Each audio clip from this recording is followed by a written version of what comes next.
Hello students, welcome to study for civil services. मैं हूं आपका educator Kamalaksh Jha. And guys, hopefully आप लोगों ने प्रीवियस स्लाइड्स में दी गई इन्फॉर्मेशन को अच्छे से देख लिया होगा। अगर नहीं देखा है तो देख लीजिए, क्योंकि वहां पर आपको पता लग जाएगा कि डेली बेसिस पर मैं इस टेस्ट के टॉपिक आप लोग को कहां पर प्रोवाइड कराता हूं। एंड गाइस, जो मेरे रेगुलर व्यूअर्स हैं, होपफुली उन लोगों ने टेस्ट की तैयारी करके आए होंगे। तो चलिए समय ना वेस्ट करते हुए फटाक से टेस्ट को शुरू करते हैं। All the very best. सबसे पहला क्वेश्चन आपके सामने आ गया है, आर्टिकल 12। गाइस, आर्टिकल 12 के अंदर हम लोग को देखने को मिलता है कि स्टेट को डिफाइन किया गया है पार्ट 3 के पर्पस के लिए। भाग 3 के लिए राज्य शब्द को डिफाइन किया गया है, परिभाषित किया गया है। तो इनमें से आपको बताना है कि स्टेट जो है वो किन किन चीजों से मिलाकर हम लोग को देखने को मिलता है, यानी कि स्टेट जो है वो क्या क्या चीज हो सकती है। राइट, जल्दी से बताइए, इन फॉलोइंग बॉडीज में से स्टेट जो है वो किसके लिए यूज किया जा सकता है। फटाफट बताइए, इसका क्या करेक्ट आंसर होगा।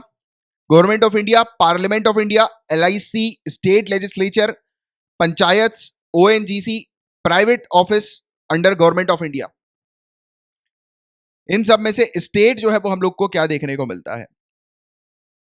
फंडामेंटल राइट्स आपसे पढ़ने के लिए कहा था।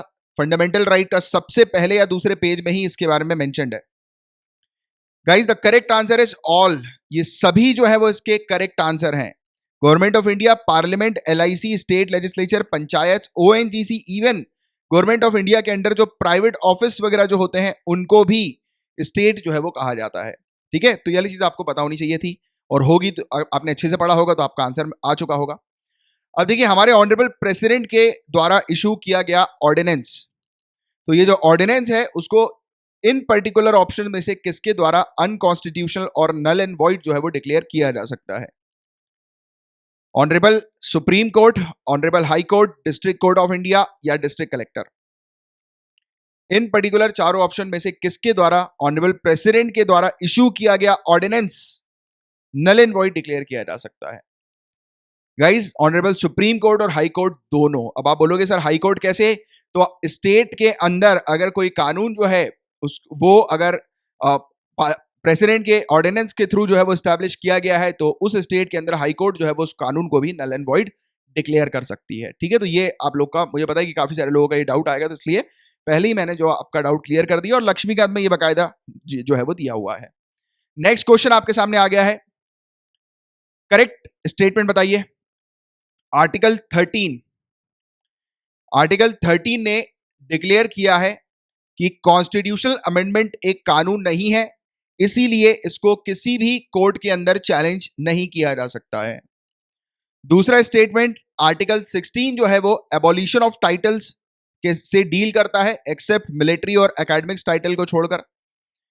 इसके अलावा तीसरा जो स्टेटमेंट है, राइट टू एलिमेंट्री एजुकेशन, ये कल्चरल और एजुकेशनल राइट्स का पार्ट है। बताइए इन तीनों में से करेक्ट क्या होगा, जल्दी से बताइए। तो गाइस देखो, आर्टिकल 13, अब लो ये वाला जो स्टेटमेंट है ये बिल्कुल करेक्ट है। अब ये काफी सारे बच्चे बोलेंगे कि सर ये तो चैलेंज किया जा सकता है। हाँ, किया जा सकता है बिल्कुल, बट वो 1773 के बाद, सॉरी 1973 जो केशव नंदा भारती केस जो था, उसमें ऑनरेबल सुप्रीम कोर्ट ने जजमेंट दिया था कि कॉन्स्टिट्यूशनल अमेंडमेंट को भी चैलेंज किया जा सकता है कोर्ट में। राइट, उससे पहले जो आर्टिकल 13 जो था उसके अंदर ये चीज बकायदा मेंशन थी। ये बकायदा एज इट इज लाइन जो है वो लिखी हुई है लक्ष्मीकांत के अंदर। मेरे ख्याल से पहली या मतलब आर्टिकल 13 के पहले ही पेज में जो है वो वाली लाइन आपको मिल जाएगी। मेरे ख्याल से शायद फर्स्ट ही लाइन है ये वाली। इसके अलावा आर्टिकल 18 डील करता है एबॉलिशन ऑफ टाइटल से, तो सेकंड तो हो ही नहीं सकता। सेकंड नहीं हो सकता तो या तो वन या नन होना चाहिए था, बट हमारा फर्स्ट जो है वो करेक्ट है, तो हमारा करेक्ट आंसर जो होगा वो वन ही होगा। तीसरे की बात करें तो राइट टू एलिमेंट्री एजुकेशन, ये किसका पार्ट है। तो गाइज ये फ्रीडम, राइट टू फ्रीडम के अंडर हम लोग को देखने को मिलता है। ये आर्टिकल 21A के तहत इसको इंसर्ट किया गया था। राइट, तो ये वाली चीज आप लोग को पता होनी चाहिए। तो ये जो है वो कल्चरल और एजुकेशनल राइट्स के अंदर नहीं आता है। आपको सिमिलर टर्म्स दिखाई देंगे, आप जिन बच्चों ने अच्छे से पढ़ा होगा तो उनको इसका आंसर मिल गया होगा। इसलिए मैं आप लोग को जो टाइम देता हूं पढ़ने का, उसको अच्छे से यूटिलाइज किया करो, क्योंकि ऐसे क्वेश्चन इस प्रकार के अक्सर सिविल सर्विसेज में पूछे जाते हैं। और fundamental right one of the important topic है यूपीएससी का। हर साल इससे रिलेटेड कोई कहीं ना कहीं क्वेश्चंस देखने को मिलते ही हैं, चाहे वो देखो। और फंडामेंटल राइट एक ऐसा भी टॉपिक है जिसको आप जीएस पेपर 2 में कई सारे क्वेश्चंस में यूज कर सकते हो, काफी सारे क्वेश्चंस में काफी सारी लाइंस चिपका सकते हो, इवन पेपर 2, 3, 4 में भी 1, 3, 4 में भी कर सकते हो। राइट। नेक्स्ट क्वेश्चन आपके सामने आ गया है, जो रिलीजन को प्रमोट करने के लिए जो हम लोग को फ्रीडम देखने को मिलती है टैक्सेस से, कि टैक्सेस पे करने की जो फ्रीडम जो होती है, यानी कि अगर रिलीजन को प्रमोट किया जा रहा है तो उसमें एग्जेम्प्ट कर दिया जाता है टैक्सेस से, टैक्स के पेमेंट से। तो ये जो पावर है, ये जो राइट है, वो किसके द्वारा एक्सरसाइज किया जा सकता है? Indian citizen, American citizen, British citizen, Pakistan citizen, Amazon, Flipkart. जल्दी से बताओ इसका क्या करेक्ट आंसर होगा? The correct answer is Pakistan को छोड़कर बाकी सबके द्वारा किया जा सकता है। पाकिस्तान एक एनिमी कंट्री है हमारी, तो इसीलिए इसको जो है वो फॉरेन कंट्री के राइट्स जो है वो नहीं प्रोवाइड किए जाते हैं, बाकी सबको जो है वो प्रोवाइड किए जाते हैं। आप बोलोगे सर अमेजॉन और फ्लिपकार्ट कैसे आया? तो आपने पढ़ा होगा कि पर्सन, जो पर्सन को डिफाइन किया जाता है कि कोई भी व्यक्ति, कोई भी पर्सन, तो पर्सन के अंदर कंपनीज, एंटिटीज भी जो है वो शामिल होती हैं, तो इसलिए अमेजॉन और फ्लिपकार्ट भी। तो 4 को छोड़कर बाकी सब, ठीक है। तो इसका करेक्ट आंसर है 1 2 3 5 6। नेक्स्ट क्वेश्चन बताइए इसका क्या करेक्ट आंसर होगा? इक्वालिटी बिफोर लॉ का कंसेप्ट ब्रिटिश से लिया गया है। कानून के समक्ष समानता का कंसेप्ट जो है वो ब्रिटिश से लिया गया है। इक्वल प्रोटेक्शन ऑफ लॉ, कानूनों का समान संरक्षण, ये अमेरिकन कॉन्स्टिट्यूशन से लिया गया है। दोनों में से क्या करेक्ट होगा? दोनों ही करेक्ट है, बट आंसर जो होगा वो नन होगा, क्योंकि आपसे गलत, इनकरेक्ट स्टेटमेंट जो है वो पूछा गया है, राइट। नेक्स्ट क्वेश्चन, अब गाइज इसको जो है वो करेक्ट कर लेना, ये इनकरेक्ट नहीं है, ठीक है, ये आप लोग के लिए करेक्ट है, पहले ही मैं बता देता हूं, ठीक है। सही कथन चुनिए। Right to equality can not be violated in any case. किसी भी केस में राइट टू इक्वलिटी को उल्लंघन नहीं किया जा सकता, यानी कि इस अधिकार का उल्लंघन नहीं किया जा सकता, वायलेट नहीं किया जा सकता। Right to equality can not be amended, right to equality amend नहीं किया जा सकता। क्या होगा इसका correct answer? Correct answer is second only, क्योंकि वायलेट किया जा सकता है, क्योंकि ये एब्सोल्यूट राइट नहीं है। रिजर्वेशन जो दिए जाते हैं गाइस, तो उसमें क्या राइट टू इक्वलिटी होती है? नहीं। तो इसलिए स्टेट जो है गाइस, ये बैकवर्ड क्लासेस को प्रोटेक्ट करने के पर्पस से उनको रिजर्वेशन वगैरह ऑफर करती है। तो ये एक एग्जांपल है जहां पर राइट टू इक्वलिटी का वायलेशन हम लोग को देखने को मिलता है। तो इसलिए यहां पर जो इन एनी केस, यहां पर किसी भी मामले में, तो ये था मेनली पॉइंट जिस पर फोकस करना था। ऐसे हल्के फुल्के एक दो वर्ड्स हो जाते हैं जो कि पूरे जो स्टेटमेंट है उसको चेंज कर डालते हैं, ठीक है। तो सेकंड जो होगा वो बिल्कुल करेक्ट होगा, क्योंकि बेसिक स्ट्रक्चर के अंदर ये हम लोग को देखने को मिलता है, right. Next question, 94th amendment act 27% reservation OBC को जो दिया जाता है सभी एजुकेशनल इंस्टीट्यूशन में, क्या ये इससे रिलेटेड है? 104th कॉन्स्टिट्यूशनल अमेंडमेंट एक्ट 10% जो reservation economic weaker section of the society को दिया जाता है, क्या उससे रिलेटेड है?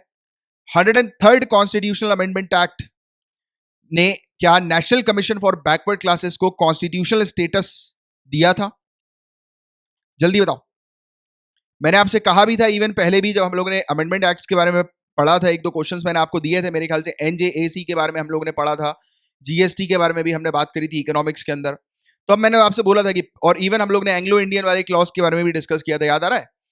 तब मैंने आपसे बोला था कि पिछले 5-6 आप लोग को कॉन्स्टिट्यूशनल अमेंडमेंट एक्ट जो है वो रटे होने चाहिए। तो इसलिए मैंने जानबूझकर ये वाला क्वेश्चन जो है वो, इसमें मैक्सिमम कॉन्स्टिट्यूशनल अमेंडमेंट एक्ट आपको इस टेस्ट सीरीज में प्रोवाइड कराने की कोशिश करी, क्योंकि ये ऐसी कुछ चीजें होती हैं जो कि अक्सर आ जाती हैं प्रीलिम्स में भी और मेंस के लिए भी ये इंपॉर्टेंट होती हैं।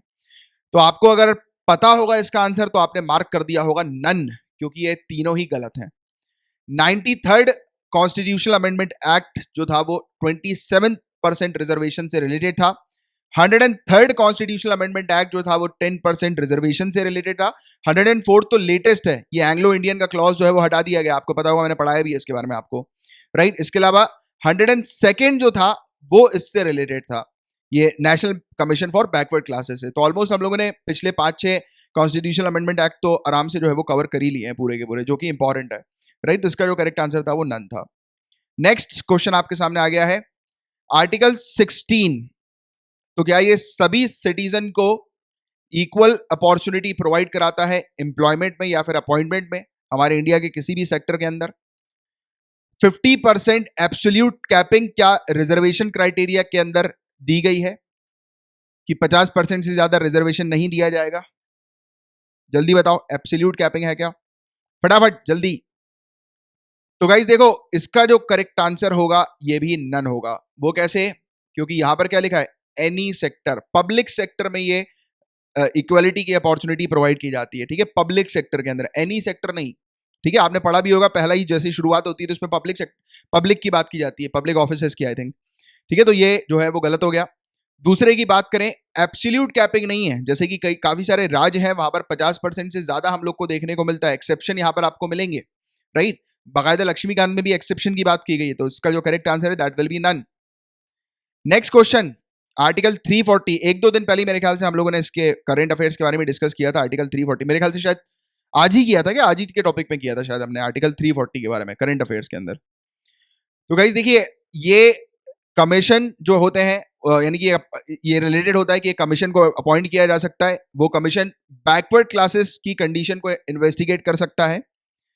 इस प्रकार का एक कमीशन मंडल कमीशन था क्या, जिसने 27% रिजर्वेशन जो है वो रिकमेंड किया था, और नरसिम्हा राव गवर्नमेंट के दौरान 10% रिजर्वेशन क्या ऑफर किया गया था। अब देखो 10% रिजर्वेशन तो economic weaker section of the society के लिए अभी अभी ऑफर किया गया है, तो आपको तो इसका आंसर मिल ही गया होगा शायद, क्योंकि ये तो अभी ऑफर किया गया 10% रिजर्वेशन। तो बताओ इसका क्या करेक्ट आंसर होगा, जल्दी से बताओ।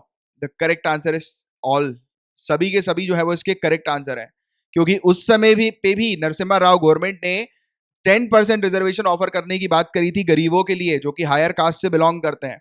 बट 1992 में मंडल केस एक चला था जिसमें ऑनरेबल सुप्रीम कोर्ट ने इस क्लॉज को नल एंड वॉइड कर दिया था, और ये कंटिन्यू रखा गया था 27% रिजर्वेशन, जिसको मंडल कमीशन के द्वारा ही रिकमेंड किया गया, और ये तो बाकायदा एनसीईआरटी में भी मेंशन्ड है मंडल कमीशन, और इससे रिलेटेड कई बार क्वेश्चन आ चुके हैं। और आर्टिकल 340 आपके लिए एक्सट्रीमली इंपॉर्टेंट है क्योंकि न्यूज में भी चल रहा है ये, और अभी इवन जैसे कि आपको पता होगा कि 31 जनवरी 2021 को ये एक कमिटी जो अभी हम लोग को देखने को मिल रही है, मेरे ख्याल से जी रोहानी जी जो है वो उस कमिटी को हेड कर रहे हैं, तो वो कमिटी जो है वो बताएगी कि ओबीसी के रिजर्वेशन को लेकर, ये सब कैटेगरी से रिलेटेड वो था, सब कैटेगराइजेशन से रिलेटेड, आपको पता होगा, मैंने आज ही पढ़ा है या कल पढ़ा है शायद, मुझे याद नहीं आ रहा, बट मैंने अभी आपको एक दो दिन में ही पढ़ाया हुआ करंट अफेयर्स के अंदर। इसका जो करेक्ट आंसर होगा that will be all the above, तीनों के तीनों ही जो है वो इसके करेक्ट है, ठीक है। नेक्स्ट क्वेश्चन गाइज आपके सामने, एक टर्म जो है अनटचेबिलिटी का, ये जो शब्द है क्या ये हमारे इंडियन कॉन्स्टिट्यूशन के अंदर डिफाइंड नहीं है। इसके अलावा अनटचेबिलिटी के शब्द को डिफाइन किया गया है protection of civil rights act 1955 में। क्या होगा इसका करेक्ट आंसर, जल्दी से बताइए। इसका जो करेक्ट आंसर होगा that is also none. None नहीं होगा यार, इसका जो करेक्ट आंसर होगा वो वन होगा, सॉरी मेरी गलती है, ठीक है, मेरी गलती है, नन नहीं, इसका करेक्ट आंसर होगा वन, नन नहीं है, क्योंकि ये जो टर्म है अनटचेबिलिटी का, ये ना ही हमारे इंडियन कॉन्स्टिट्यूशन में डिफाइंड है, ना ही प्रोटेक्शन ऑफ सिविल राइट्स 1955 में डिफाइंड है। हालांकि जो मेरे ख्याल से शायद मैसूर की जो हाई कोर्ट है उसने इसको जो है वो डिफाइन किया हुआ था, ठीक है, बट अभी एक बार आप कंफर्म कर लेना मैसूर की है या कहीं और की है, बट मेरे ख्याल से शायद 100% मैसूर की है, वो लक्ष्मीकांत में दिया हुआ है, ठीक है। बाकी इसका जो करेक्ट आंसर होगा वो वन ही होगा, बिल्कुल करेक्ट, राइट। और ये थे 10 क्वेश्चंस, और 10 में से आपका क्या स्कोर आया है नीचे कमेंट बॉक्स में लिखकर बताइएगा। टेस्ट सीरीज अगर आपको अच्छी लगी है तो लाइक का बटन हिट कर दीजिए, अगर आप चाहते हैं कि इसी प्रकार की मैं टेस्ट सीरीज कंटिन्यू करता रहूं तो शेयर भी जरूर कर दीजिएगा, और नए आए हैं आप लोग तो सब्सक्राइब कर लीजिए चैनल को।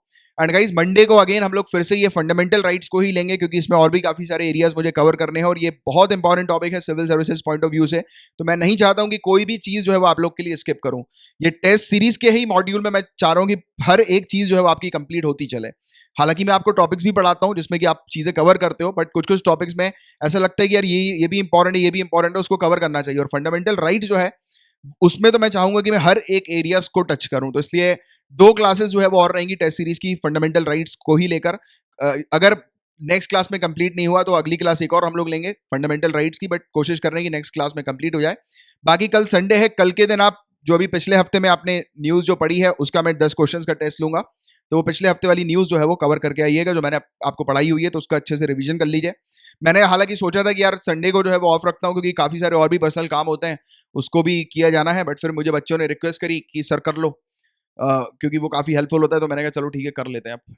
चलो एनीवेज ठीक है। और बाकी यूपीएससी प्रीलिम्स 2020 में अगर आप अपीयर हो रहे हैं तो ये हमारे क्रैश कोर्स को ज्वाइन कर सकते हैं, नंबर पर कांटेक्ट करके आपको कंप्लीट इन्फॉर्मेशन मिल जाएगी क्रैश कोर्स से रिलेटेड, प्लस हमारी टेस्ट सीरीज भी अवेलेबल है, राइट। और शेयर जरूर कर दीजिएगा, मिलेंगे हम लोग कल, तब तक के लिए bye bye, take care, have a great day ahead, tata. और कल जो है वो प्रिपेयर करके आना करंट अफेयर्स को, मंडे को लेंगे हम लोग फंडामेंटल राइट्स का टेस्ट, ठीक है।